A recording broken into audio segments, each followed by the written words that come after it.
this episode of Poker Strategy on Card Player TV, Amit Makhija gives some advice about one of the most important aspects of poker strategy, bluffing.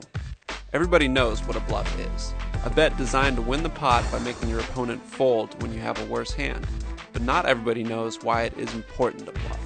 You have to bluff because you have to stay a little bit balanced. If you're always betting, when you have a good hand, it becomes really obvious. If you're never bluffing, you're not going to get paid. If you don't get paid, you're not going to win a lot of money in poker. And bluffing is important, at least to show up with a bluff sometimes. Like, you show up with one bluff and you're going to get a lot more action in future hands, and it's going to probably, more often than not, you're going to have it. So it's good to bluff, just not overdo it. Makhija referenced the importance of being balanced. He gave more of an explanation of what that concept means. Yeah, to be balanced just means that there's certain spots where you can have a big hand or you can have a bluff. Like, you're not just always having, good hands in certain spots.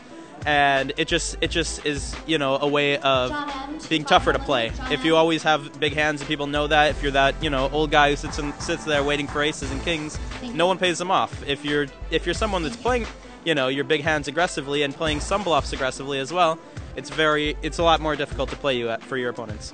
So now that we know that bluffs are necessary so that our big hands can be paid off, we asked Makhija what types of situations we should look for when looking to make a bluff. Finding a good spot to bluff is based on a lot of things. First, it's always good to bluff people who have wider range of starting hands. Like, if someone's been playing every pot, they're probably a better candidate to bluff because they're going to have weaker hands, and it's tough to make calls if you just don't show up with a big hand.